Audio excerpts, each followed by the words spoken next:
What's up, listeners? Welcome to another episode of Wow, I Can Talk Now, the podcast. This podcast, we're going to continue on the Leaf series into Game 2. Looks much better, and we'll get into that in a little bit later. The NBA playoffs are starting up. We're getting real good, real early. I'm going to talk about that here pretty soon as well. And the Baby Jays, kind of slumping after the last episode. Not really good for, making the playoffs. But anyway, we're going to go through to that, and any Messiah or Raptors news, I'll keep you updated. And let's get into the episode. So Game 2, a.k.a. the Game 7 of the series so far. Before the game, Riley Nash was scratched. I was a little bit upset because I thought the coach would have, all the forwards as much as he can, because John isn't there, and you have to add forwards in order to make up to what John does. So anyway, we'll see how it goes, because we got to get traffic in front as well. So as long as the forwards can get traffic in front and get shots, then we should be good against Carey Price. Key before the game, the guys are focused and ready to play. It's going to have to show that. So the legs are starting out fast and looking to finish their checks early in the game. Foligno missed a wide open net after two good chances, so I don't like that.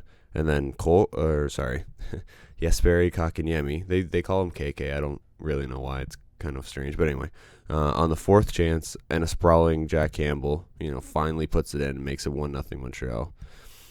Not really how I wanted to start, but anyway, let's go.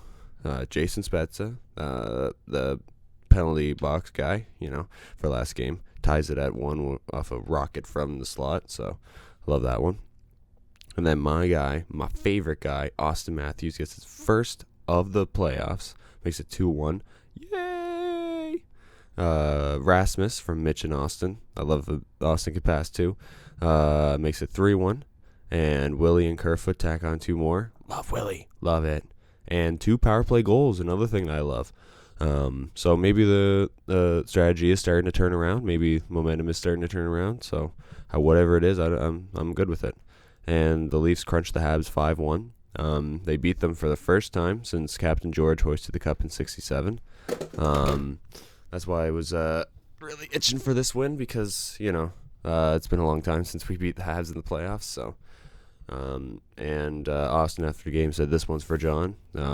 They need a win to prevent certain free fall, potentially getting swept out of the series. So the series is tied 1-1.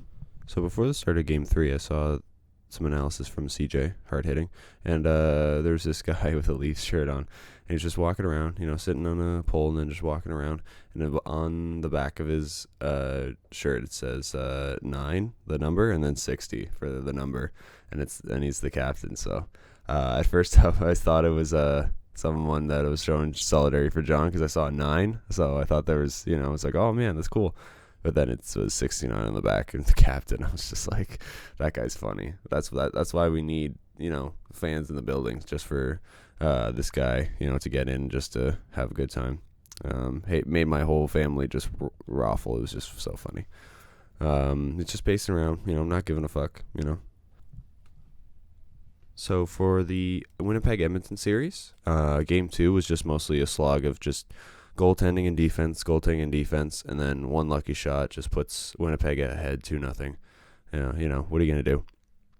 Game 3, Leon gets his first 2 goals of the game. I didn't actually know that before the game he didn't have a goal or even assist, so, it's very good for Leon, because he needs to help Connor McDavid win the series. So that was the end of the first. Ehlers on the power play. It's good to see him back, especially on the power play. Cassian getting his first of the playoffs. Didn't know he'd score. And same as Jujhar Khaira, didn't think of that either. So 4-1 Edmonton. Just unbelievable showing so far. And then 3 unanswered goals to tie the game from Josh Morrissey, Blake Wheeler, and MP. So, that's why you got to watch out. 4-1 lead, as a Toronto fan knows, a 4-1 lead is never secure until you are done the game. So, you gotta try to win in overtime. So, but then Nick Ehlers gets second goal of the game and completes the comeback with 4 in a row. Got the second goal and now the last one. He said after the game, "You always dream of scoring these kinds of goals." Dang right. 5-4 Winnipeg win, and now they lead the series 3-0. they take a stranglehold on it. Pittsburgh versus the New York Islanders. So Game 4, very important game for the New York Islanders because they need to make sure they don't go down 3-1 going back. So anyway, it ended up being 4-0 Islanders pretty quickly here. Josh Bailey, Ryan Pulock, Wallstrom, and Eberle, two big guys, and Pulock that you need to score. And then ZAR gets one for Pittsburgh, but really wasn't enough as it was 4-1. The series is tied 2-2. So Pittsburgh, I don't think they can go through too many of those scoring droughts because Crosby's going forward and coming back on defense, trying to help the Penguins win the series. So it's gonna have to be Malkin, it's gonna have to be Letang, it's gonna have to be someone else. So Game 5, Washington, Boston, first team going up for elimination here in the Eastern Conference. Game 5, no scoring in the first, but then Pasa gets one. Finally stringing a few goal games together in the playoffs, which is good. And Captain Berge gets his second of the playoffs and the second for the Bruins. It's 2-0 at the end of 2. Oof, Deuce is wild, eh? Connor Sherry scores. Needs some veteran experience, especially from Pittsburgh going over to Washington. And then Berge scores again, the captain, 3-1. And the Washington Capitals try to get OV to score and this guy and Oshie, but wasn't happening in this game, and that's the game in the series. Washington they ran out of goals and they ran out of goalies, and Boston wins 4 straight to take the series. So congratulations. Moving on to Tampa versus Florida. Here we go. Boo that Yandel streak is over, especially that he was replaced by a defenseman who isn't really on his level, but whatever. Can't cry over spilt milk. Bob versus Vasilevsky. I love this matchup. Let's see if we can do it. Tampa can't really make a decent pass. So Yanni's trying to get Hubie off his game, try to get some, rivalry going, but they just both get offsetting minors. And then Cirelli sneaks into the zone and puts a 5-holer in for the first goal of the game. Love it. 1-0. Florida almost got one, but Vasilevsky just keeps it out of the net. And then Yanni tips a shot that was going wide, but it goes in. That's why I love Yanni Gourde. Like, sometimes he can be a dick, like, how he was with Hubie, but sometimes he can just whoosh, just absolutely just turn a shot from an not going in to it's going in the net. So I love it. But then Yanni gets too big, and gets an unsportsmanlike right after he scores. So it was a deserved one. So, and John could get a bench minor if he's not careful, especially going to bat for Yanni Gourde. It's like, man, like, you saw that play. Like, how can you go bat for that guy? Come on, John. I know he's your guy, but, like, you got, like, way more $1 million players than this 2-cent piece of plastic, okay? So Jonathan Huberdeau makes a good shot and a dirty rebound to cut the lead to 1. Vasilevsky tries to reach all the way over. He, like, dives all the way over, but it's not happening. And 2 shots, 2 goals, so it's pretty good. Multi-point game for Huberdeau. Love to see that. Former St. John Sea Dog. Love that. But then Vasilevsky just turns on to 1 right then. So Palat gets scores a goal to get 1 more than Marty St. Louis. Makes it 3-1. 3 goals on 6 shots, so pretty good for Tampa. The pressure is massive coming out of the first period, but Bob is bigger. Duclair, unfortunately, forced to take a penalty. And then power play goal by Lightning on a quick pass by Cooch to Killorn makes it 4-1. Then Killorn gets another one to make it 5-1. Verhaeghe finally gets one for Florida, but then Cooch gets a power play, and that was pretty well lit.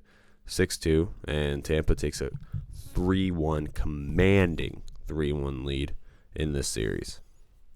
So Luke Cunnin gets it going for the Preds early, and Vinny Trocheck gets it going for the Canes. Love that because they're good, hard-working guys and been passed off by a few teams, so it's all good. They're working now, so it's good. End of first, and then Ryan Johansson gets his second of the playoffs and his team second in the second period. Deuce is wild again. So the crowd loves their Preds. I like that because, it's just as full as the other building was. So it's very hopeful. Hurricanes tie it up with a quick shot from Brock McGinn. It's real good. End of second. Makes it a back and forth game. And UC Saros, the Nashville goalie, stopped 82 of 88 shots in the last 2 games. Shouldn't really be carrying his own bag, though. I remember my dad was telling me about when he was carrying a goalie's bag that used to play on our Q team around here. He stopped 40 shots plus on him one night and lost in shootout. My dad felt deference and respect for him, so he just carried his bag, into the and out of the bus. So just a little act of kindness, just because my dad, knew a couple goalies back in the day. So just he knew he got his tits lit, so I just wanted to give him a little break. And Brock McGinn gets his second to give Carolina the lead very quickly after they tied it. Speaking of tied, on the power play, Nashville tips in a goal to get the fans up and excited, 3-3. And both teams shared an AHL team. Weird 2 hockey seasons. Svesh gets cross-checked from a bow in front. The fans are on their feet. They want the lead. They know their team can score on the power play. Wish the Leafs could do that. Anyway, the Canes goalie should change his name to Oh My Goodness, or even just OMG. After big saves on Nashville power play to keep the game tied. People could pronounce his name easier, but Alec Nedeljkovic is his name. He kept the puck out of the net. Really awesome performance from the goalie. Just multiple sprawling saves or just reaching over. So OT bound again. 41 saves so far tonight for UC Saros. So and Delkovic has also saved, but probably about 30 shots at this point as well. So 35. So it's pretty good. Both goalies making phenomenal saves to keep the opportunities out. But now it's sudden death or life. I like that one because it's both too. Whistles are in the rest pockets. Several calls were ignored. Start of second overtime. That's really fun because the other game went second overtime. So 102 total shots in this game. The goalie saved about 97 of them. And then Luke Cunnin goes unbelievably crazy this game as he scores the first goal, and then in overtime, his first stick just couldn't do it. And so he went to the bench and then got the stick and then came back and then scored. So he scored 2 goals with 2 different sticks. I've never seen that. I haven't seen that before. And this seems like the longest game of the playoff run. It very well could be. Gets big hugs after the game. UC Saros is my MVP, even though he probably didn't get it. I don't know because I didn't see it. Moving on to the last one of the NHL playoffs, the Avs in St. Louis, 3-0 up for Colorado right now.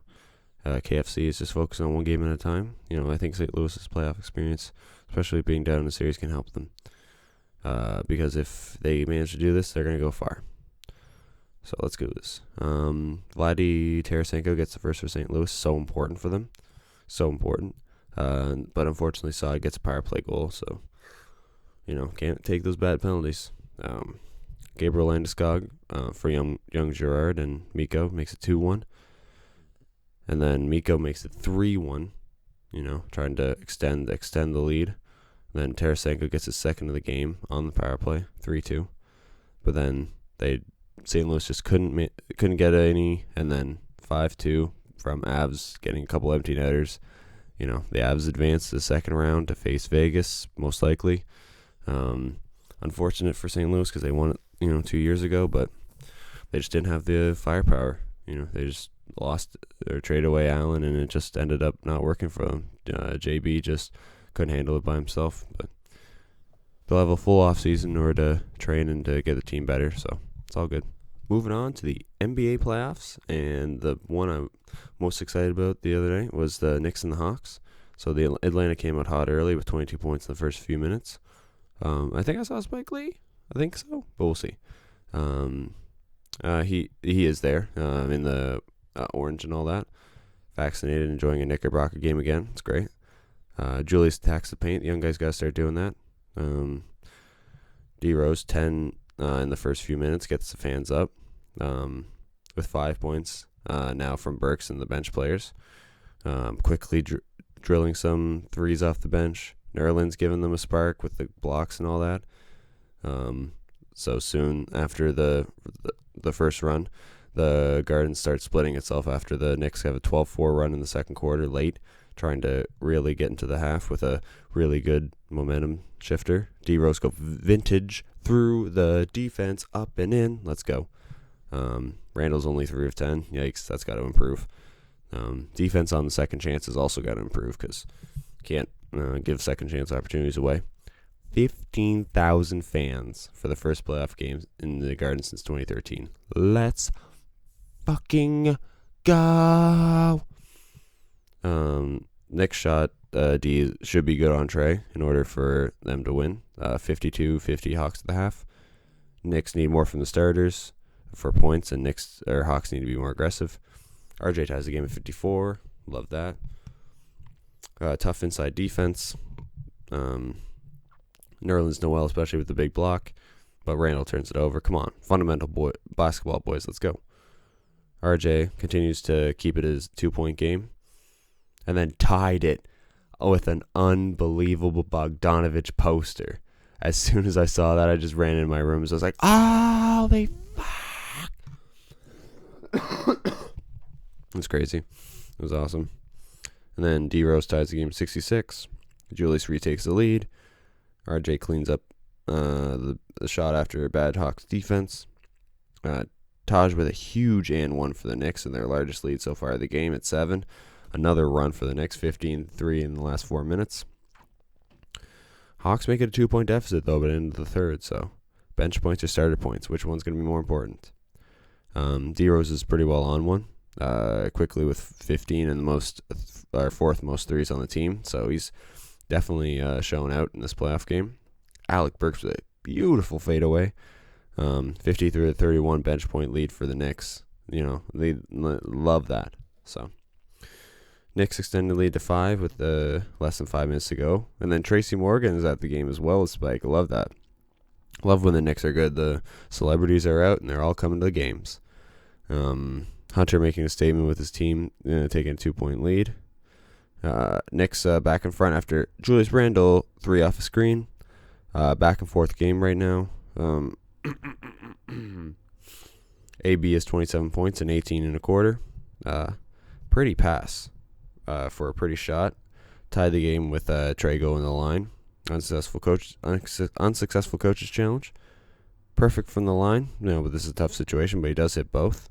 D-Rose hits a late floater with the shot clock down. But then Trey hits a long floater for 7-footer after breaking his man to give the Hawks a 2-point lead. And, that was it. 107-105 win for the Hawks. So the Knicks fans didn't like it because, they wanted to win after their first playoff game since 2013. But, sometimes you don't win. Sometimes you lose, especially at home. But they have a second game at home, so they can make it up. Go, Knicks, go.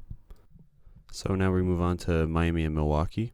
It kind of started similar to the Hawks and Knicks. The Milwaukee Bucks getting points early, and then the Miami Heat have to come back. But they definitely came into then Heat anyway, went into the half with a good run. But it's they're down by 3 at the half. 3 minutes into the half, the Heat continue to collapse. 62-57, they're down. But Duncan Robinson keeping them in the game with 18 points and 60% from 3. Let's go, young guy. Late in the fourth, Giannis took more than 10 seconds, but was like, OMG. Even I was, a little confused because I'd never seen that before. He had definitely taken about 15 seconds to shoot that, so I get it, but it's weird. Anyway, then Jimmy with a bad turnover leading to the jump ball. And then he let 10 seconds run off the clock to put Giannis in the line. I don't understand why he did that. To keep the lead, right? I don't know why you wouldn't just foul him right away, put him in the line. I know it's there's more time on the clock, so he may hit him, but he ended up hitting them anyway. Or missing one, my bad. And then Jimmy hit the last shot at the buzzer to force overtime, 99-99. I didn't think it was going to go in, but, Jimmy knew it was going to go in, so that's what I love about him. Duncan Robinson bopped Chris Middleton for a flagrant. Duncan Robinson's face was funny. It's just really wide and just side and just, it's funny. And then Middleton hit a big dagger after Dragic's 3.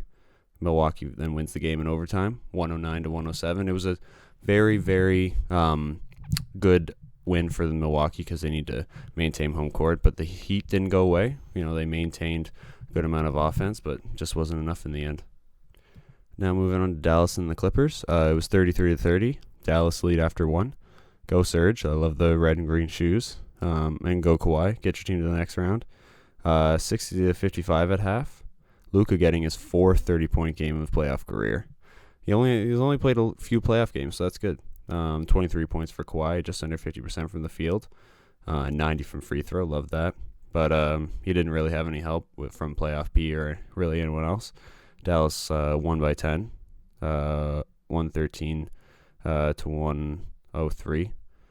Anyway, Luka led his team in the most major categories, same as Kawhi, but the Clips need to win more as a team, right? You just can't let Kawhi drag you to the second round or even the third round, right? Eventually they're going to have some run support behind them. So Memphis and Utah. This was actually an interesting game, more interesting than I thought. 112-109 win for Memphis. Dylan Brooks, shout out the Canadian kid, 31 points, shooting 50%. Hot shooting night for him overall. Ja with 26 and contributed 4 assists to get others going. JV with 15 points and 12 rebounds. So the whole team, or most of the main guys, got their points and got what they needed. Rudy Gobert, 11 points and 15 rebounds. That was the main offensive guy or main factor on the floor for the Utah Jazz. So yeah, can the Memphis scoring team keep up, or can they switch up to a more defensive style? And where's D. Mitch and Connolly on the other side, because Rudy can't win it by himself? Nets and Celtics. Nets beat Celtics 94-83. Tatum with 22 points is good. Most assists is not, because Smart or Kemba needs that. But they had 17 and 15 respectively. They just need to give a bit more and keep the Nets under 100, and then they'll be good. Katie got the most with points for the Nets with 32. And Kyrie and Harden had 20 to win the game. Sixers won their first game, 125-118. Harris went off for the Sixers with 37 points, and they got more options to fire off on the Wizards. And the Wiz have Beal and Westbrook, but that's it. They're going to be competitive for a few games, but that's really it. Portland versus Denver. Dame time called for 34 points, and Matt's a joker. Big win on the road for Portland. Nugs got to come back with a big game. Got to get Norm and others involved for the Blazers in order to really take game 2 and then go back home with a really big bowl of momentum. Lakers versus Suns. CP left the game after a scary collision with LeBron and others. He helped the team lead after 32-25. Booker leading in points with 30 on 50% shooting on 45 minutes. LeBron got 18 with 9. And my MVP of the game, DeAndre Ayton. He had 21 points, 16 rebounds, and 90% field goal shooting on 36 minutes. So, those are the stats that the D-Book needs in order to keep the pressure off him and spread it around. They still led at the half, and the Suns shooting was just ahead of the Lakers. They upped the battle on the glass, and the Suns survived 99-90. Helped by CP coming back and battling for the win. Definitely got the crowd into it. And hopefully CP can play for most of game 2. Moving on to the Baby Jays section. Game 1. Bottom of the first and second. Vladdy Guerrero, Teo, and Semyon all hit one run in. Quickly get the Blue Jays up. And then Vladdy hit a solo home run for his second RBI of the game. 4-0 Baby Jays. Finally, top of third and fifth, Brandon Lau gets raised 2 runs with 2 solo shots, 4-2. Simeon responded with one of his own, 5-2. Choi homer to tie the game, 5-5. Then we go into extras, and then in the 12th, Meja gets a grand slam on the first pitch, 9-5 Rays. In the bottom, Vladdy gets a 2-run shot, but just not enough to erase the lead, 9-7 loss in 12. The pitching didn't hold up in the end, but, just happens. Game 2, Teo hit a double to score Vladdy in the 5th inning. It seems like to be the Rays inning. Zunino hit homers to tie the game. Margot singled to score 2. And caught Danny Jansen not paying attention and then scoring another one. 3-1 loss. Now we're only 2 games above 500. Got to get some wins against division rivals, especially when we're falling down the standings. The Rays come in with 9 straight wins. Margot gets as many RBIs in the series, 1-0. Ryu had no problem with the hitters getting Choi out. He had a duel with Mage early, but M got the change he was looking for. Only a single, though. LGJ now has 5 multi-hit games in the last 6. Ryu just gets his 4th strikeout. Let's go. Whoa, Bo gunned the Rook out from the low outfield. What a play. Like, it was LGJ, right? He grabbed it, right, and then threw it into Bo. Bo was the cutoff guy, and then Bo threw it in, and then just managed to get him at home plate. I was like, yes.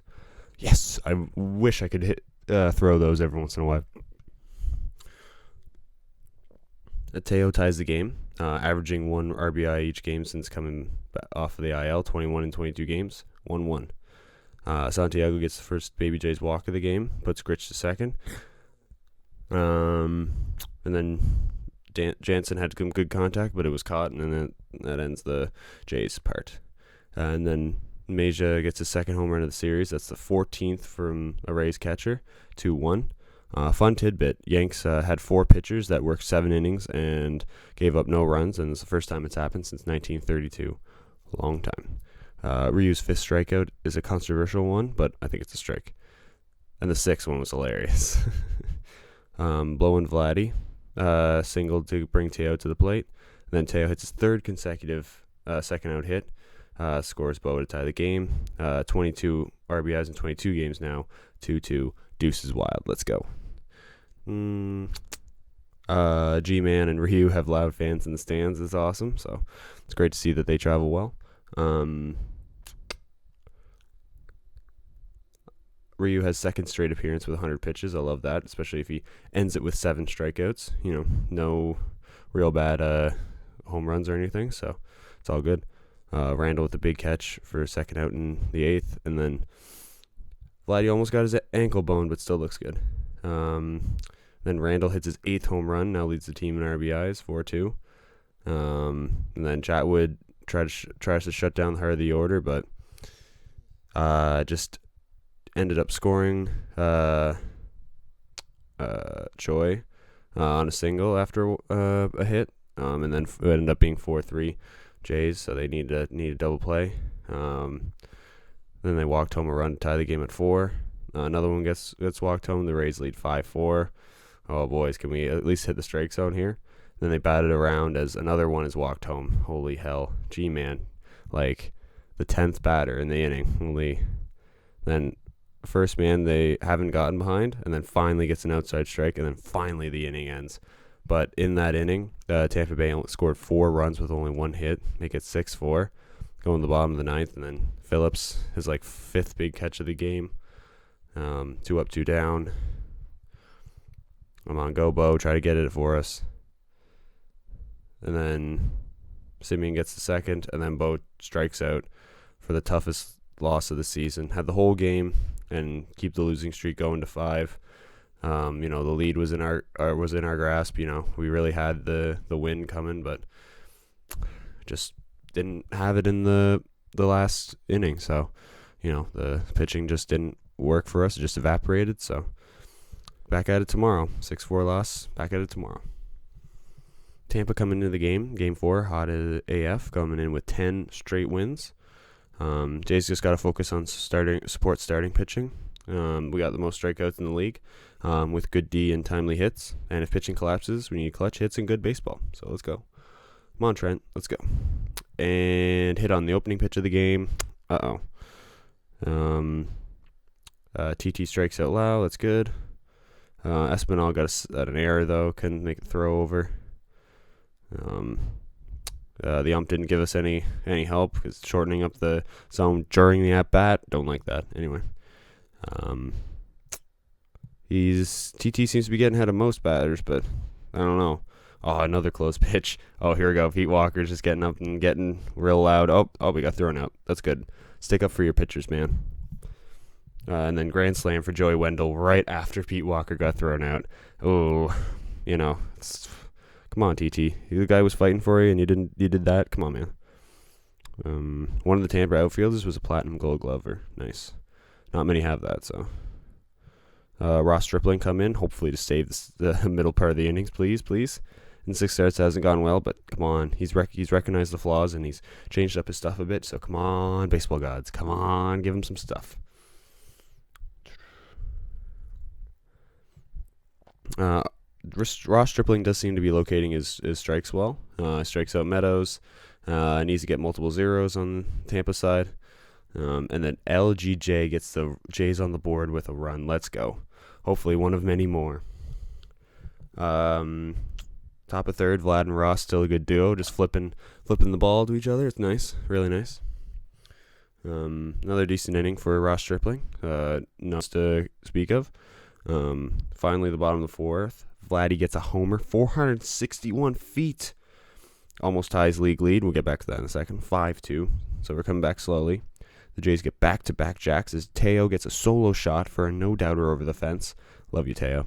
All 3 Blue Jays hits has left the yard. Let's chase this pitcher off the mound right now, guys. Let's go. So 5-3. Ross Stripling still getting the strikeouts. The offense needs them. Very interesting to talk to. Very honest guy with himself in the media. Very courageous guy. RS great appearances ruined by Brandon Lau's double, but yeah, you miss those every once in a while. But he's stranded, so another 0 goes up for the Rays. And a shout out to the people who helped make the Dunedin experience for the Blue Jays a positive one. They worked very hard, from the techs to the grounds crew to eventually the concessions and the ticket sellers. Very much appreciated. We'll definitely appreciate what you've done for us. Still 5-3 Rays. Ross just got 10 ground ball outs plus, which is good. Not his typical game, but it works. Records a 6th strikeout and a big one with the slider. Only 2 hits given up and only 76 pitches. All 4 pitches are working for him right now.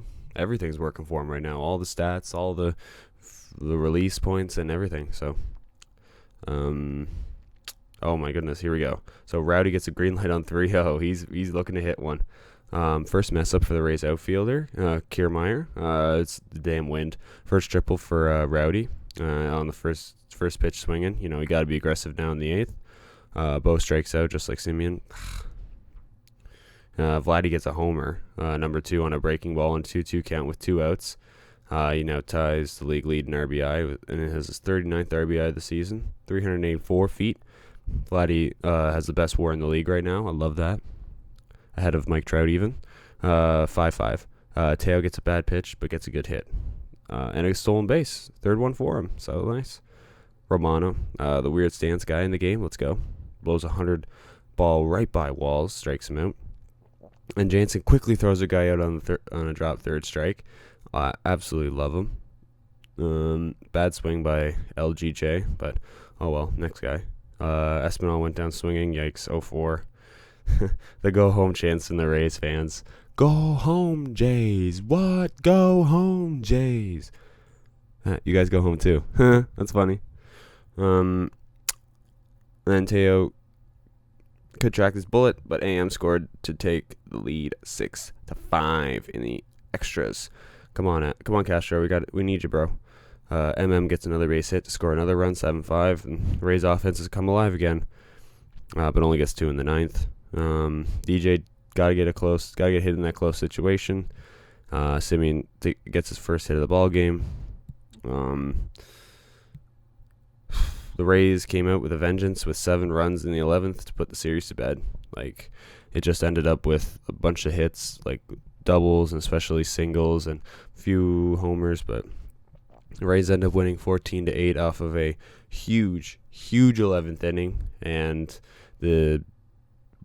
speaking of 11, the Rays winning streak is now up to 11, and the Jays lose 6 in a row. Not good from a starter or a save pitcher. Both of the ends were not good. But runs didn't come in extras when we needed it, right? It came in through the game, but not in extra time when we needed it. So, tough loss, especially going up to New York, having not won anything, but, just got to trust in Alek Manoah, I guess. Uh-oh. So game 3 between the Toronto Maple Leafs and the Habitants of Montreal is game 3. Let's go. Riley Nash, Cole Caulfield are in. Cole Caulfield being in doesn't change anything for us for Keefe. Shouldn't. Tough hockey early in these playoffs. The teams like to get the rough stuff going early. Get the advantage for that early. Traffic almost fools Price in the first minute, but almost. Gallitz takes a bad high-sticking double minor, but I think Galley was kind of selling that a bit, but we'll see. Cole Caulfield hits the bow post on the best shot of the power play, but just didn't quite do it. The Leafs PK is stabled out, 17 for 17 coming in, and then very key early kill on a 4 minutes, so 18 for 18 now. JC ready early, another big save from Galley, and one from Perry. Ooh, indeed, bud. Carey Price is ready on the power play too. Rob Spezza with his stick. Unbelievable dive. I wish Spezza would have shot that puck earlier, though. Like, he just kind of hesitated, and it just didn't really work because Price was allowed to just flip his stick over and then, make a save over there. So, just shoot it a bit more, faster. TT forgot the offside. Gets a penalty for it. Or KK, I think it's KK. Anyway, it was so funny. The Leafs got a few chances, but no goals. End of first, 0-0. Pushing and flying around early in this period. Pushing coming only from Pierre. Don't really know why, but anyway. And then Austin Matthews gets ready in his spot, ready for some good shots on the power play. But after the first face-off, they can't really get another good chance on the power play. But right after that, Willie Stiles gets a good screen and puts it in. Let's go. 1-0. That is his third goal in the series, and he has scored in every single game. Let's go. Leafs keep buzzing on the forecheck and the back check after the goal. Let's try to get another one. Let's go. Especially Austin. Whoa. He's been flying up and down the ice. Let's go. Jack keeping the traffic at bay. The Habs are in his danger zone right now. Pierre Engvall just can't get the pass from Morgan to go in. So close. Definitely a shooting gallery at the Habs and our net in the mid period. Just throwing it at the net, see what goes in, see what sticks. Morgan's the lucky recipient of space and gets a perfect shot in. 2-1. Just had all the room he needed on the side into the slot and then scores. Marner almost got one. And Matthews and Hyman had a few other chances. After Matthews is ragdolled by Sherrod, he's like, man, I'm not doing shit, man. Like, I'm just, you can see it on the replay, man. I'm just going, he's ragdolling me around and all that. Toronto on the power play. Matthews on a turnaround almost gets the buzzer beater, but the end of the second is 2-1. Big hits to start the third period. Tone was set early in the game. JC focused, even on Suzuki that scored on him earlier, doing everything a defender can't do. Joe Thornton misses a wide open clap bomb in front of the net. Don't really like that, but anyway. 5 minutes to hold on to the lead. Let's go. And Suzuki misses one with the goalie pulled. Man, this guy's buzzing though. Perry and Edmonton did too. Come on, guys. You need to get those. The D keeping it away, keeping it to the sides. Come on. And then Justin Hall with a nice block to end it. Man, he almost got his face in there. Austin and Jack are co-MVPs. Jack for the defensive mastery and Austin for his patience and smiling demeanor. Love that. JC understanding the challenge for playoffs. He can sit or not. I'd love to see Freddie tonight, but if it's not tonight, then definitely Game 5 when we go back to Toronto. Good 2-1 win, and Leafs lead the series 2-1. Edmonton versus Winnipeg. This is a really big one for Winnipeg as they need this game. Mark Scheifele scores the opener. Not really good for Edmonton. 1-0 Winnipeg. Leon gets his third of the series. Definitely not his fault if they lose. 1-1. But then Mason Appleton finishes a slick pass from Josh Morrissey and Adam Lowry, making it 2-1. Period 2. RNH ties the game at 2. He needs a new contract. Oh, I don't know how much it's going to be worth. Anyway, 3-2. 2-2. But then AC gets the go-ahead goal to make it 3-2. Mark Scheifele getting the tying goal in the third. And then skip all the way to third overtime when Kyle Connor ends the Oilers' playoff hopes with his second overtime winner of the series for the Jets. Edmonton was super close for winning a few of them, but they just needed more depth. And RNH and Nurse on team-friendly deals for next year. Nurse had 62 minutes in total, 62 in that game. played 60% of it. Definitely a breakout and confirmation year for Nurse's ability. So it's definitely gonna be tough for the Oilers to keep all their cap space and keep all their good players and try to go for a run again. This is why the Leafs need to win now. So the PWHPA is a women's hockey league is looking to start up here. So it was on Sportsnet, and I just decided to take a little gander, and here's what I found out. 1-0 Toronto, and early when I turned it on. It's kind of different production value, actually, because it's really different without the mics and the boards. But anyway, Toronto's power play looks loaded. As Nurse gets a good shot, been more than a few, but just can't score. Great save by Toronto's goalie. I think it's... Ambrose makes it 1-1. The goalie's out of position. Can't save them all. Good save on a pick and pass. Almost stuffed it in. It's a very, very fast game here, but very strategic still. Seems like you definitely need to be able to pick, be able to move, be able to, bump a little bit. So here we go. Third, the refs are being a little bit of puck stars a bit. I didn't really like that. I don't know if they knew what they were doing or whatever, but, both 2-on-none were saved and dealt with. So the goalies are definitely on one. Defenders have been good offensive players. Defenders have actually scored the first 2 goals, and I didn't even know that, so that's crazy. And then Becca Leslie became the first forward to score a goal. Makes it 2-1 Montreal. Wonky penalty, but Sonnet needs it. Lots of good shots, but they don't go in. Then Marie-Philippe Poulin gets the shorty for Montreal. Beautiful shot, beautiful goal, 3-1. Let's go. Then Toronto got one, ends up 3-2, but it's all good. Glad to see it on Sportsnet, showing the game on a big sports day. Hoping to see more of them. It's very fast, but yet very skilled. Just got to add some chemistry from being on the same team for a bit, and then the game will really be interesting. Marie-Philippe Poulin and Nurse with rookies around them. Seems like a decent game. Come on, NHL. Help them out here. Just give them some money. Just invest for a little bit.